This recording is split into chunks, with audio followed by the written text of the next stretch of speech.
I had to confess a feeling of unease about what may lie in store for Sochi when the Winter Olympics begin in February. The traffic may be terrible. The power may fail as it has already done hundreds of times in the last year. There may not be enough snow. Russian President Vladimir Putin's anti-gay campaign may provoke street attacks, possibly riots. Islamic terrorists may do their worst.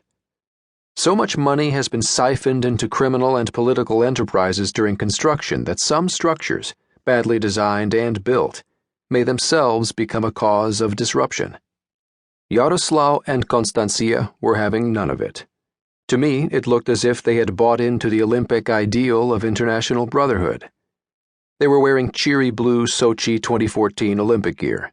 They were enjoying their surroundings. "We like Sochi," Konstantia said. "In Soviet times, it was the place to go for a holiday." Indeed it was, since choices were limited. Sochi had been a seaside resort since the days of the Tsars, and before the 1990s, its sanatoriums were reserved for the Soviet elite. Yaroslav reminded me of an old saying, a proverb from the gambling world. If I had known what cards I was going to be dealt, I would be living in Sochi. We laughed. Sochi is about as far south as one can get in Russia. The city lies on the eastern side of the Black Sea, in the shadow of the Caucasus Mountains, and sprawls along the coast. I think of it as Russia's Key West, a place apart, though without the carefree appeal. If Russia typically conjures images of birch forests and snowdrifts, Sochi is a place of warm water and palm trees. To be sure, some aspects of the city resemble the Russia of imagination. The city's moldering landmark hotel, the hulking Zhemchuzhina, or Pearl, is a creaky rat's warren of rooms done in unrenovated Soviet style. The city itself is easygoing and tolerant. Rival ethnic groups from the region's demographic mixed salad get along without conflict. Yet human perfection is not a concept that comes readily to mind in Sochi's cafes and hotels, which combine Moscow rates and the kind of service that does not inspire a return trip.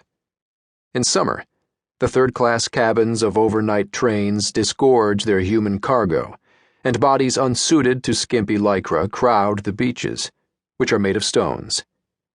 Still, under the influence of my friends, and maybe of the wine, I was beginning to see Sochi's possibilities.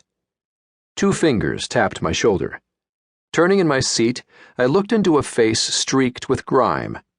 "You are from America?" the man asked.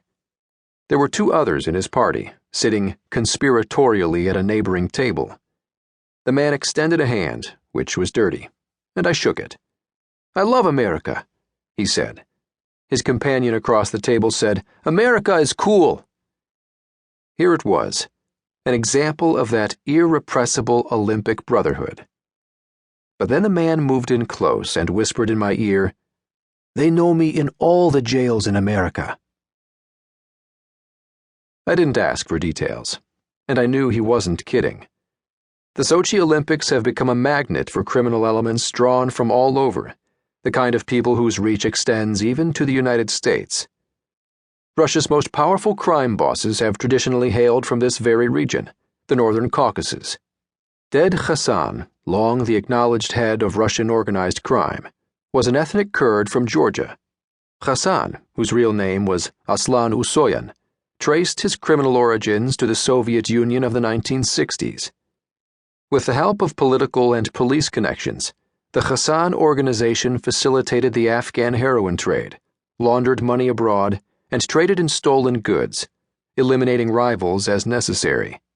Hassan oversaw his network, part of an international organized crime presence that may number 300,000 soldiers, from adjoining Caucasian shashlik restaurants in Moscow, Stary Phaeton, the Old Phaeton, and Karetny Dvor, the carriage house.